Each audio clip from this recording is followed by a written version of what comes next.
நம்ம Ashwin sweets and snacks export பண்றதுக்கு 7373041434 மற்றும் www.ashwinsweets.com கான்டாக்ட் பண்ணுங்க. தாவேக தலைவர் விஜய் பிரச்சாரத்திற்கு வரும்போது தேர்தல் களம் இன்னும் விறுவிறுப்படைய வேண்டும் என்று தமிழ்நாடு பாஜக முன்னாள் தலைவர் அண்ணாமலை தெரிவித்துள்ளார். சென்னை மயிலாப்பூரில் நடைபெற்ற நிகழ்ச்சியில் கலந்து கொண்ட பின் பேட்டியளித்த அவர் தேர்தல் கூட்டணி தொடர்பான கேள்விக்கு பதிலளித்தார்.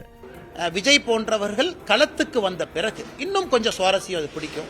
அதனால் இன்னைக்கே எல்லாத்துக்கும் பதில் எங்கிட்ட இல்லைங்கன்னா உங்ககிட்ட இல்லை. 6 மாத காலம் 7 மாத காலம் இருக்கு. பொறுமையா பேசுவோம். நேற்று நீங்க கேட்டீங்க பேசினேன், இன்னைக்கு கேட்டீங்க பேசினேன், இன்னும் 1 வாரம் கழிச்சு பேசுவோம். பொறுமையா இருப்போம். அரசியல் களத்தை பார்ப்போம். மூழ்குகின்ற கப்பலில் காங்கிரஸ் கட்சி பயணம் செய்கிறது என்று அண்ணாமலை விமர்சித்தார். ஒரு மூழ்குகின்ற கப்பல்ல காங்கிரஸ் கட்சி பயணம் செய்து கொண்டிருக்கின்றார்கள். அதுல அண்ணன் செல்வ பெருந்தகை அவரும் இந்த கப்பல்ல மூழ்கத்தான் போறார். மூழ்கிற கப்பல்ல இருந்து இன்னொரு கப்பலை பார்த்து கல்லெடுத்து அடிச்சிட்டு இருக்கிறாங்க. உங்க கப்பல் மூழ்குமா, எங்க கப்பல் மூழ்குமான்.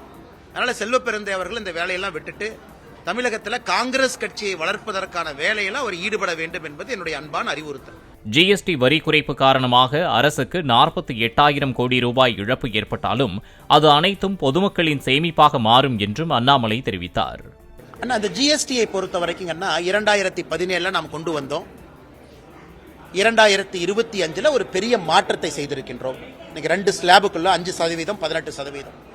இது உண்மையாலுமே அரசுக்கு இதன் மூலமாக நேரடியாக 48,000 கோடி ரூபாய் வருவாய் இழப்பு ஏற்பட்டாலும் பொதுமக்களுடைய கையில அவ்வளவு பணம் இப்ப சேமிப்பா மாறப்போகுது. அதுவும் அத்தியாவசிய பொருட்கள். ஆனால் நிச்சயமாக சிதம்பரம் அவர்கள் ஒப்புக்கொள்வார்கள். ஏன்னா அவர் ஒரு பொருளாதார மேதை, அவர்கள் ஒப்புக்குவாங்க. நம்ம Ashwin sweets and snacks export பண்றதுக்கு 7373041434 மற்றும் www.ashwinsweets.com கான்டாக்ட் பண்ணுங்க. பிளே ஸ்டோர் மற்றும் ஆப் ஸ்டோரில் இருந்து பாலிமர் செயலியை QR கோடு மூலம் பதிவிறக்கம் செய்யுங்கள். செய்திகளை உடனுக்குடன் பெறுங்கள்.